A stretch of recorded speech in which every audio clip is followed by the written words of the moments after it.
Hola, hoy nos adentramos en el mundo del trabajo en España, centrándonos en dos áreas clave, las reglas del juego, el derecho laboral, y cómo jugar seguro, la prevención de riesgos. Tenemos delante apuntes y extractos de manuales bastante completos. Suena bien. La misión es extraer lo esencial, los derechos, las obligaciones y, bueno, cómo funciona todo esto en la práctica. Información vital si trabajas o gestionas equipos aquí.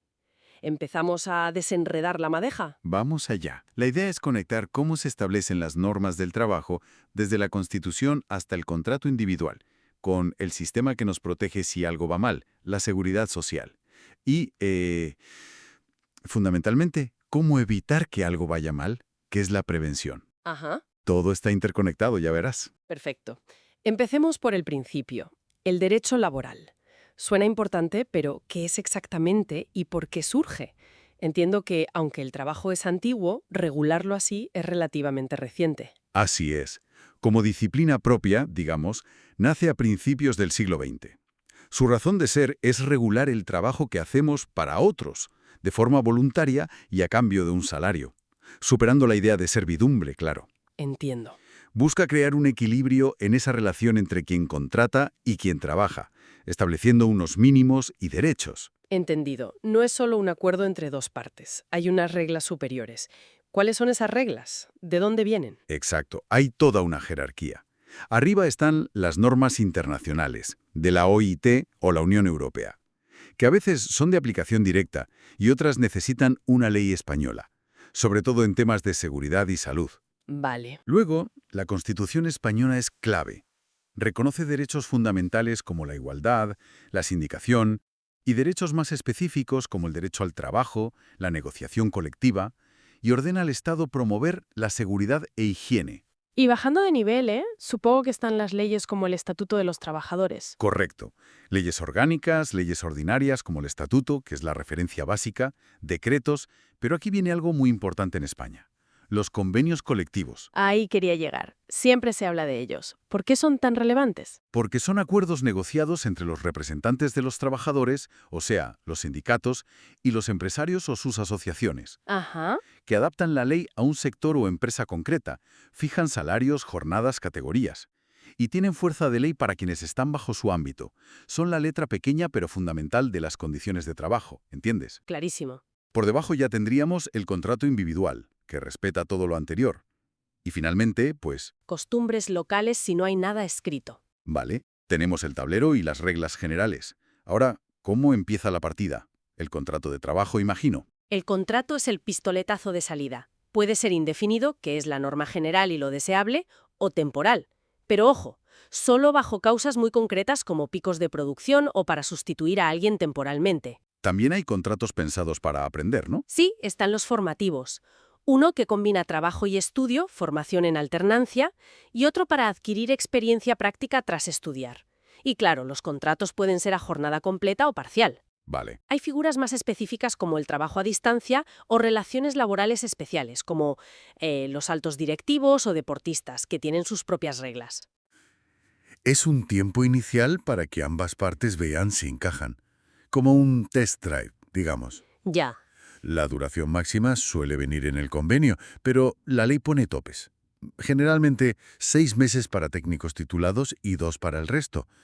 Durante ese tiempo tienes los mismos derechos y obligaciones que cualquier otro empleado. Pero, y esto es importante, Sí. cualquiera de las dos partes puede romper el contrato sin necesidad de alegar una causa ni preaviso. Ah, vale, es más flexible para romperlo. Exacto. Pasemos al día a día. Horarios, descansos, vacaciones. Y la famosa conciliación. Temas que nos tocan a todos. Pues sí, la ley marca límites claros. Descanso mínimo entre jornadas, descanso semanal de día y medio, que se puede acumular, vacaciones pagadas de al menos 30 días naturales al año y un máximo de 14 festivos anuales. El descanso dentro de la jornada también está regulado, ¿verdad? Sí, si trabajas más de 6 horas seguidas, tienes derecho a una pausa de al menos 15 minutos. Para menores de 18 las protecciones son mayores, claro. Y la conciliación, que parece estar siempre en el debate social. Es un tema clave, impulsado en gran medida por la incorporación de la mujer al trabajo, obviamente. Hay derechos como la reducción de jornada para cuidar de hijos pequeños o familiares. o la posibilidad de adaptar tu horario. El permiso por nacimiento ha cambiado bastante, ¿no? Sí, ahora es el permiso por nacimiento y cuidado del menor, que ya es igual para ambos progenitores. Es un avance muy significativo, con protección del puesto de trabajo. Hablemos de dinero. El salario. ¿Qué cuenta como salario y qué no? A veces hay confusión con las dietas, por ejemplo. Con la pregunta, simplificando, salario es todo lo que recibes por tu trabajo, en dinero o en especie, como un coche de empresa o ticket restaurante, aunque lo recibido en especie tiene un límite, no puede ser más del 30% del total. Entendido. ¿Y las dietas? Pues las dietas, las compensaciones por gastos de transporte, las indemnizaciones por despido o traslado, eso no es salario. Son compensaciones por gastos o perjuicios, no pago por el trabajo en sí. Tampoco las prestaciones de la seguridad social. Y todo esto debe reflejarse en la nómina, ¿correcto? Exacto. La nómina es el recibo oficial y obligatorio que detalla lo que cobras y lo que se te descuenta, impuestos, cotizaciones. Además, hay mecanismos para proteger el cobro del salario. ¿Cómo cuáles? Pues intereses si la empresa se retrasa en el pago o que tu salario tenga preferencia de cobro si la empresa entra en concurso de acreedores, por ejemplo. Para cerrar este bloque de la relación laboral, ¿cuáles dirías que son los derechos y deberes fundamentales del trabajador? Un resumen rápido. A ver, derechos básicos. A trabajar de forma efectiva, o sea, a que te den trabajo. A formarte y promocionar. A no ser discriminado. A tu integridad física. Aquí entra de lleno la prevención de riesgos. A tu intimidad. A cobrar puntualmente, claro. Y a defender tus derechos si hace falta. ¿Y los deberes? Pues los lógicos, cumplir con tu trabajo con diligencia, seguir las normas de seguridad e higiene, obedecer las instrucciones razonables del empresario, no hacerle la competencia desleal y, bueno, contribuir a la productividad. El empresario dirige, pero con límites. Exacto. Tiene poder de dirección, vigilancia y control, pero siempre respetando la dignidad del trabajador. Eso es fundamental. Se mencionan también conceptos como la movilidad funcional y geográfica. ¿Podrías aclararlos brevemente? ¿Sí? La movilidad funcional es cuando te asignan tareas de un nivel distinto al tuyo, pero temporalmente y por razones justificadas, ¿sabes? Técnicas u organizativas. Vale, un cambio temporal de funciones. Eso. Y ojo, si haces tareas de nivel superior por un tiempo prolongado, la ley dice unos plazos, 6 meses en un año u 8 en 2, podrías reclamar el ascenso y el sueldo correspondiente. Interesante. ¿Y la geográfica? Esa es más seria. Implica un cambio de centro de trabajo que te obliga a cambiar de residencia.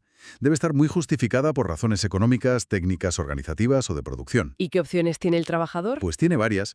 Aceptarla con una compensación económica por los gastos, rescindir el contrato y llevarse una indemnización, o si cree que no está justificada, impugnarla ante los tribunales. Y dos realidades muy actuales, el teletrabajo y la subcontratación. Temas importantes. El teletrabajo, trabajar desde fuera de la oficina usando tecnología, pues ha venido para quedarse, ¿no? Desde luego. Ofrece flexibilidad, ayuda a conciliar, pero plantea retos como el aislamiento o cómo ejerce la empresa el control. Está regulado para garantizar derechos, como la compensación de gastos. ¿Y la subcontratación? Que se ve mucho en algunos sectores. Sí, es cuando una empresa contrata a otro para hacer parte de su trabajo. Es muy común, por ejemplo, en la construcción o en servicios de limpieza. Una reforma reciente busca asegurar que los trabajadores subcontratados tengan como mínimo las condiciones del convenio del sector donde realmente están trabajando.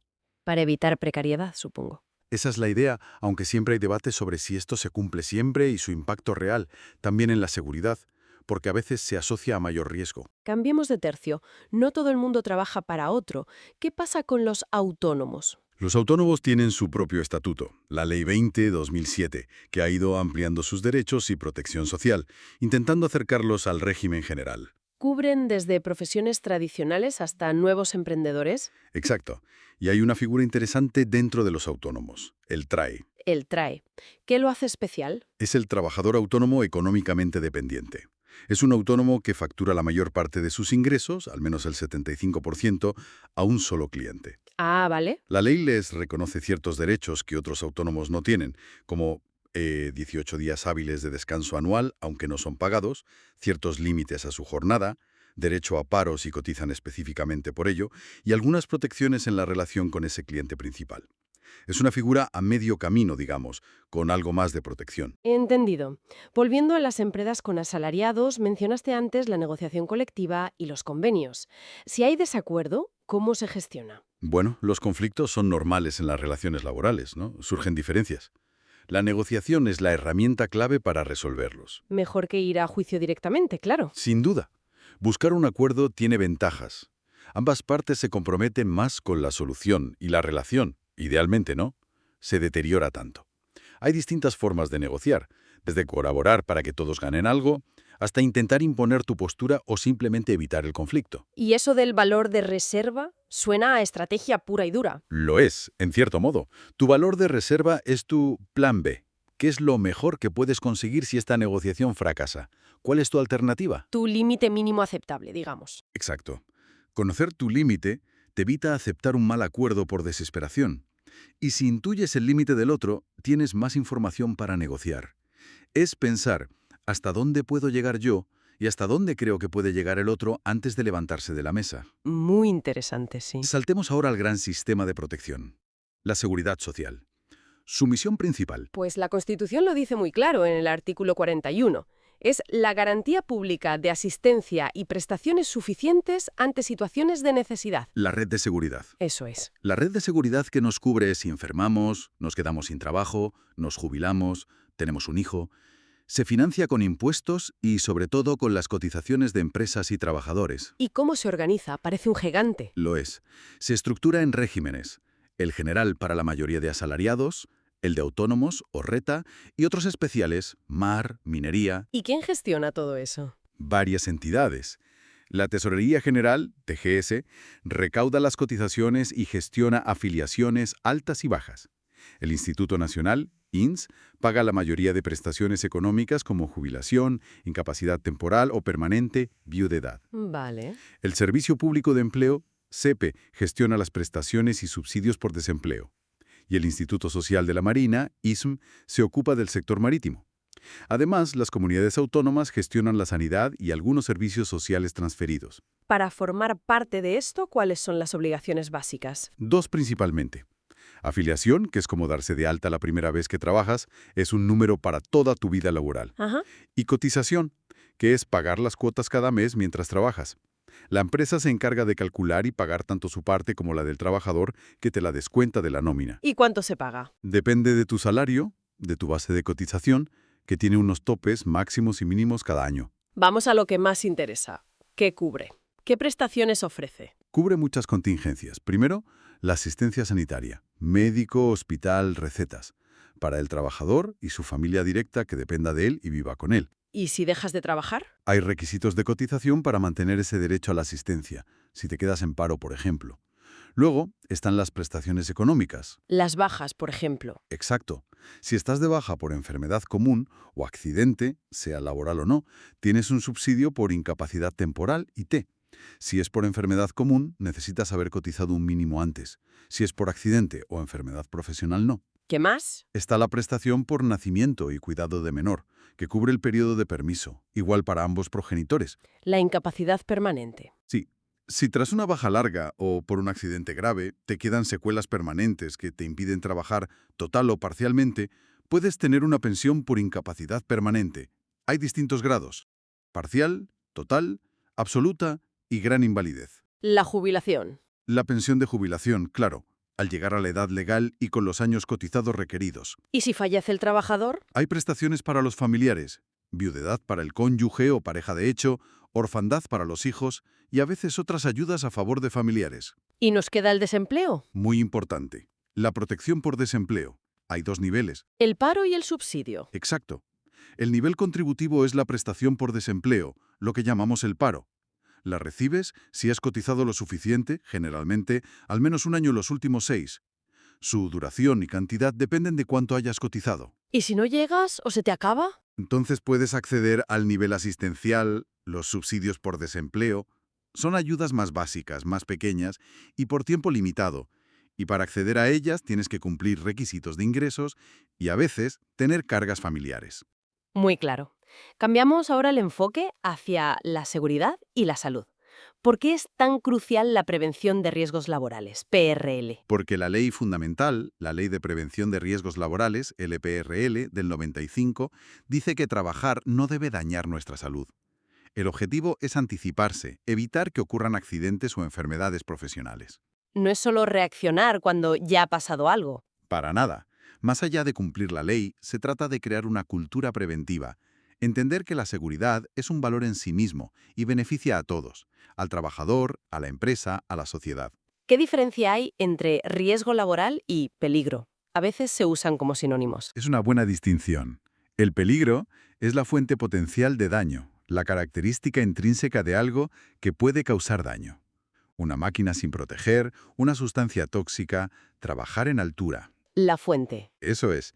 El riesgo laboral es la probabilidad de que ese peligro se materialice y cause un daño real, un corte, una intoxicación, una caída, y también la severidad o gravedad de ese daño si ocurre. La prevención actúa sobre los peligros para controlar o eliminar los riesgos. ¿Y qué tipos de daños pueden venir del trabajo? Imagino que no solo los accidentes aparatosos. Correcto. Principalmente se habla de dos tipos específicos reconocidos legalmente: el accidente de trabajo El típico corte-caída. y una lesión corporal que ocurre trabajando, o también yendo o volviendo del trabajo. El famoso accidente in itinere. Es algo súbito, inesperado. No se consideran accidentes los debidos a una imprudencia muy grave del trabajador o a fuerza mayor externa al trabajo. ¿Y el otro tipo? La enfermedad profesional es un deterioro de la salud que aparece poco a poco, de forma lenta y gradual, por estar expuesto de forma continuada a condiciones adversas. Ruido, productos químicos, posturas forzadas, vibraciones. No es algo inmediato. No, y para ser reconocida legalmente como enfermedad profesional, tiene que estar incluida en un cuadro oficial que aprueba el gobierno. Tiene que haber sido contraída trabajando por cuenta ajena o autónomo con esa cobertura, y tiene que probarse la relación causa-efecto con el trabajo. ¿Y si tienes un problema de salud causado por el trabajo pero no encaja exactamente ahí? El estrés, por ejemplo, el agotamiento. Exacto. Esa es una zona gris importante. Existen otras patologías que, aunque no sean estrictamente accidente o enfermedad profesional según la ley, están claramente influenciadas o causadas por el trabajo. ¿Cómo cuáles?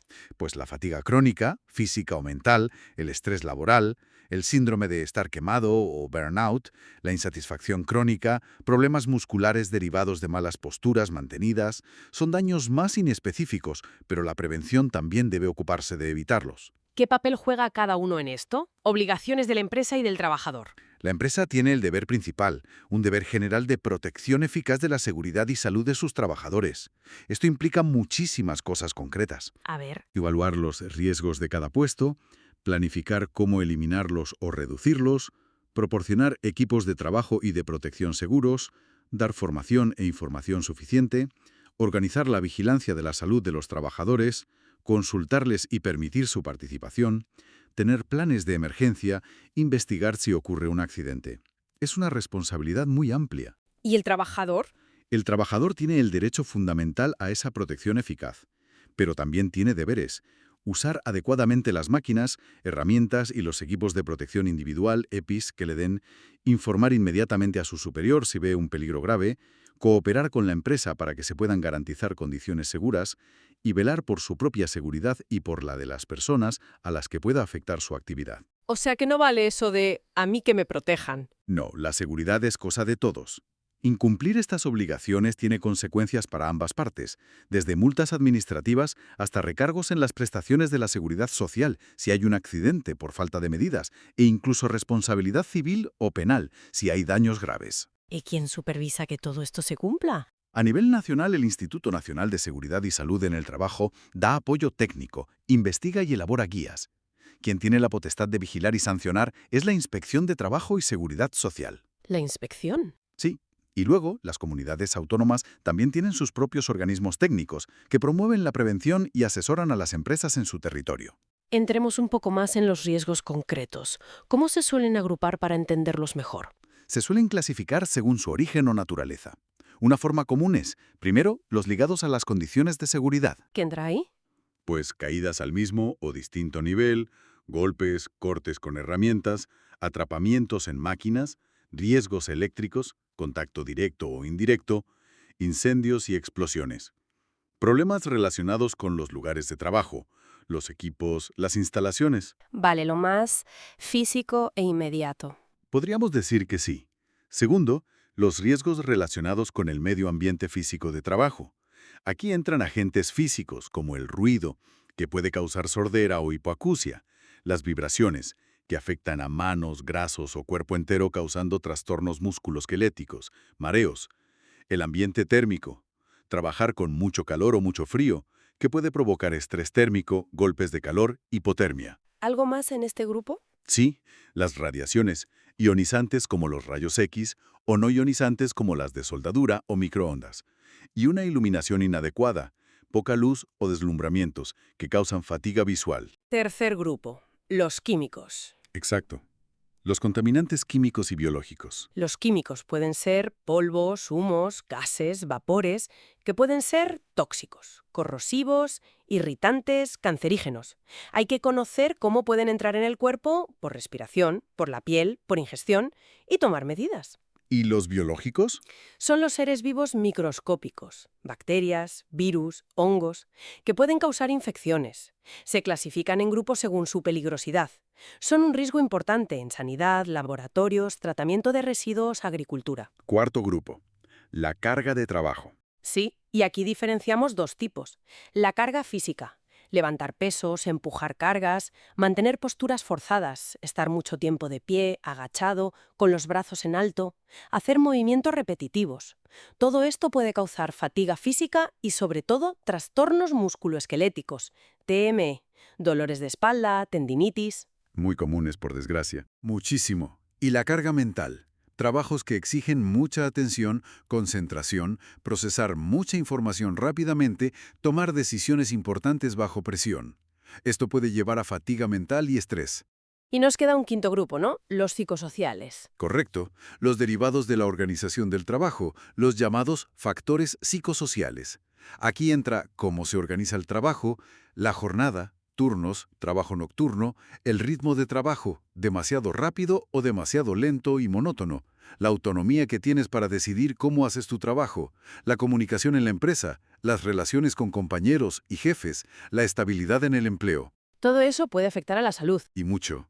Una mala organización puede generar estrés crónico, ansiedad, depresión, el síndrome de burnout, insatisfacción general, problemas para dormir e incluso problemas físicos derivados, problemas digestivos, cardiovasculares.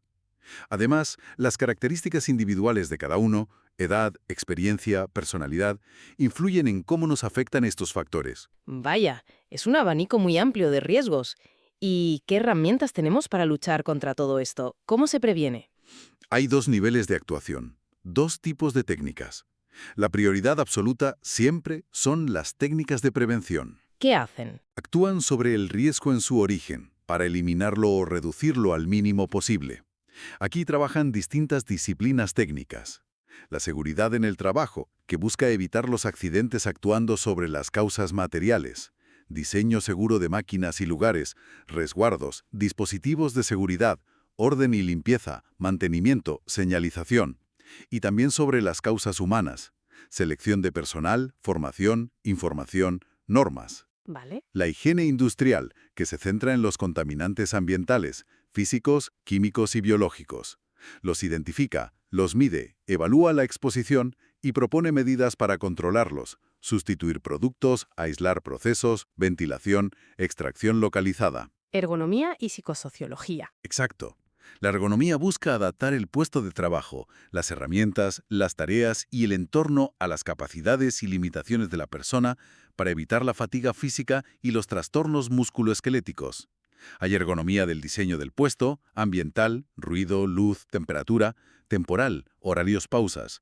Y la psicosociología aplicada interviene sobre los factores de organización del trabajo para prevenir el estrés, el burnout y la insatisfacción. Estudia el clima laboral, la carga mental, la autonomía, la comunicación. ¿Y la medicina del trabajo? La medicina del trabajo tiene un papel preventivo fundamental a través de la vigilancia de la salud.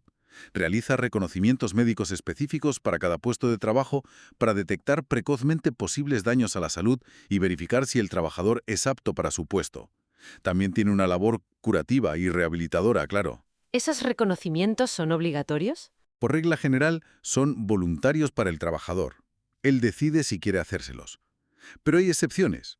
Son obligatorios y son imprescindibles para evaluar los efectos de las condiciones de trabajo sobre su salud, si hay riesgo para él o para terceros, conductores por ejemplo, o si una ley específica lo exige para ciertos riesgos.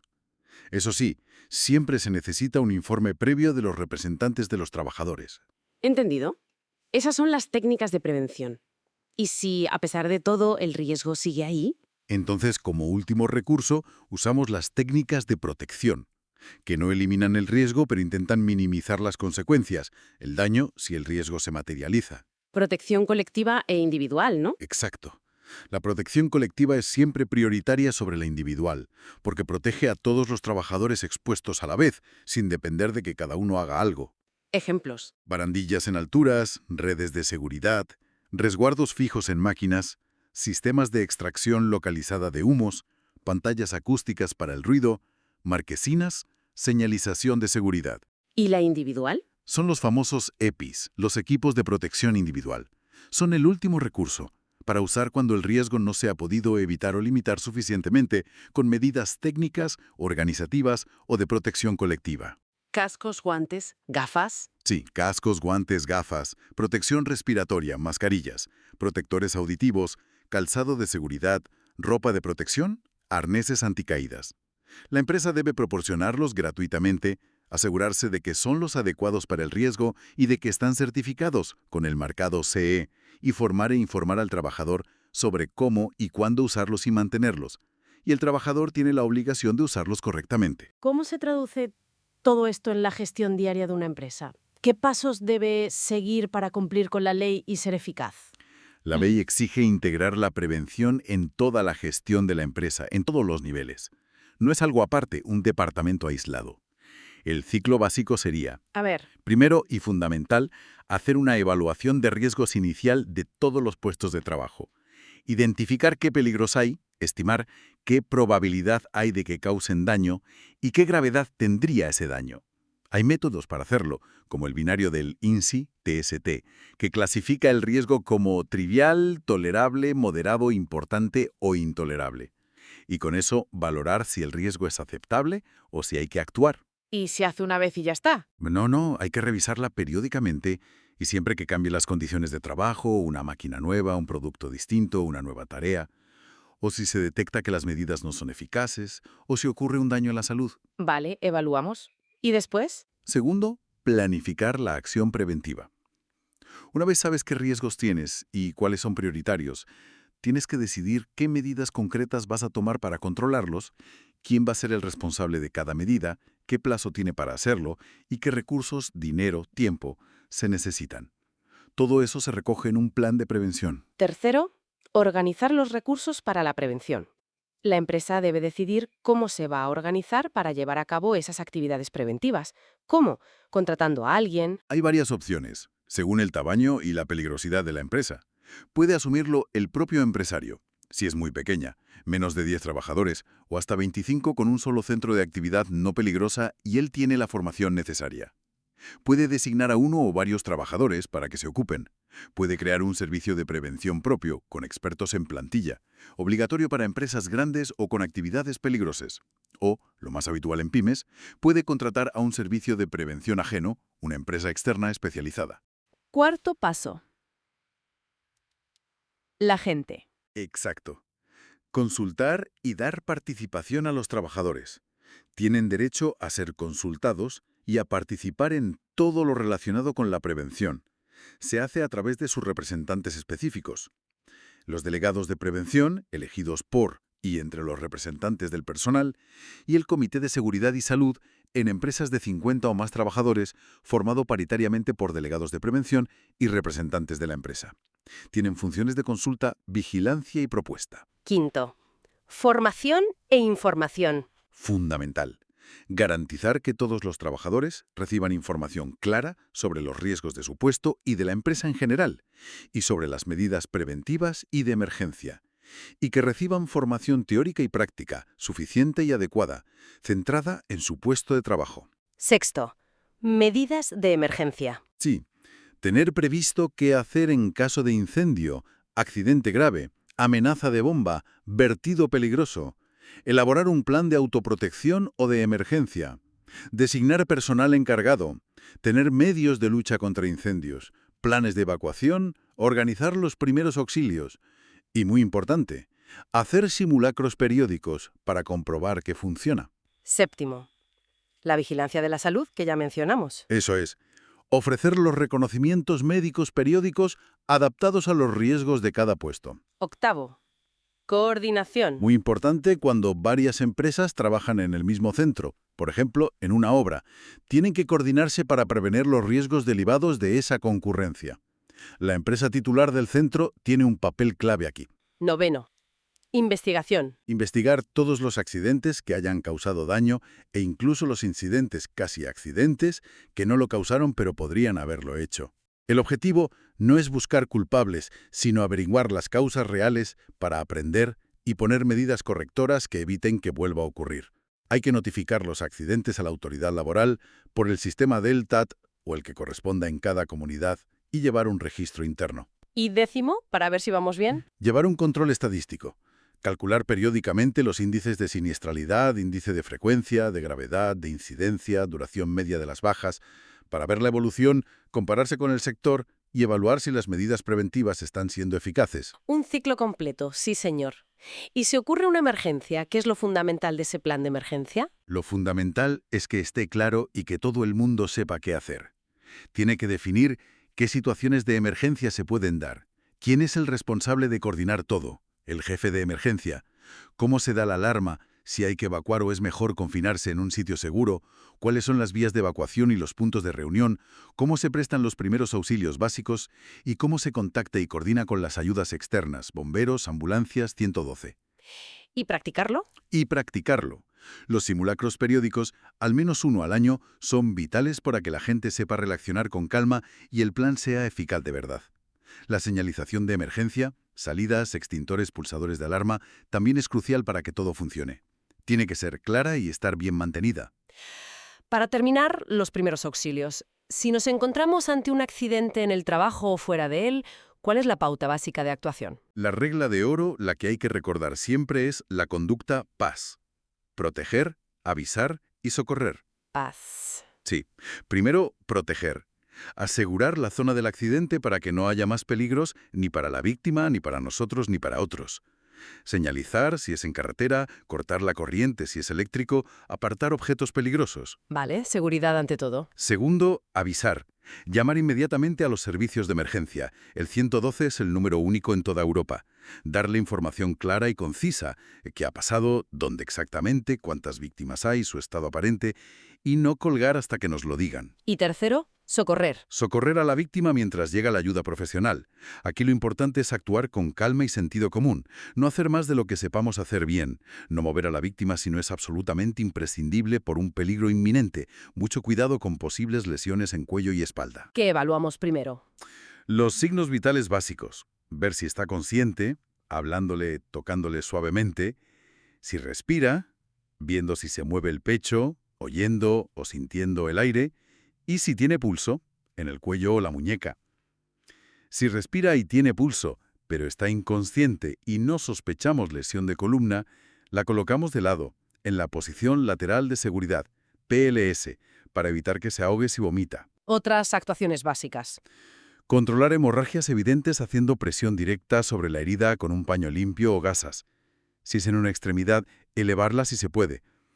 Cubrir a la víctima para que no pierda calor corporal. No darle nada de beber ni comer, y menos si está inconsciente.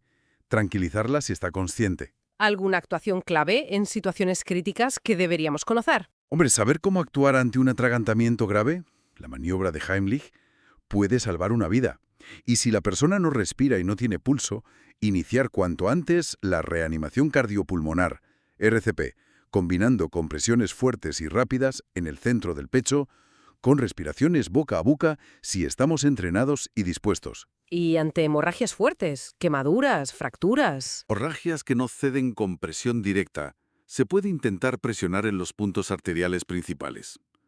El torniquete es una medida extrema, de último recurso, porque puede tener consecuencias graves. Ante quemaduras, enfriar la zona con agua abundante durante varios minutos, cubrir con apósitos estériles o paños limpios. No quitar ropa pegada ni pinchar ampollas. Valorar la gravedad, grado y extensión. Ante una posible fractura, inmovilizar la zona afectada tal como está, sin intentar moverla ni recolocarla. incluyendo las articulaciones por encima y por debajo. Si hay herida, fractura abierta, cubrirla. Y siempre evitar el shock y esperar a los profesionales. Bien, creo que hemos cubierto mucho terreno, desde las bases legales del trabajo y la estructura de la seguridad social, hasta cómo identificar y prevenir riesgos y actuar en una emergencia. Un repaso muy completo. Sí, hemos visto que son dos caras de la misma moneda. Regular la relación laboral para que sea justa y proteger la salud y seguridad de quien trabaja. Son sistemas complejos, sí, pero la idea central es la protección de las personas y la prevención de daños. Queda claro que estar informada e informado es esencial, no solo por cumplir la ley, sino sobre todo por el bienestar propio y de los equipos. Desde luego, conocer las reglas del juego y aplicarlas correctamente, y sobre todo fomentar esa cultura preventiva de la que hablábamos, es la clave para tener entornos de trabajo más seguros y saludables. Y ahora lanzamos una última reflexión para quien nos escucha. El mundo del trabajo no para de cambiar. Nuevas tecnologías, teletrabajo masivo, formas de organización diferentes, nuevos retos psicosociales. ¿Cómo nos aseguramos de que las normas y la protección real de los trabajadores avanzan al mismo ritmo que estos desafíos? Uf, es la gran pregunta, ¿verdad? Probablemente no hay una única respuesta mágica. Requiere, creo yo, agilidad para adaptar la normativa cuando sea necesario, mucha formación continua para todos, empresas, trabajadores, técnicos, y un diálogo social constante y constructivo entre empresas, sindicatos y gobiernos para anticiparse a los problemas y buscar soluciones juntos. Un esfuerzo colectivo. Sin duda, es un esfuerzo colectivo y continuo, un reto permanente. Sin duda, un reto constante que nos afecta a todos. ¡Hasta la próxima exploración!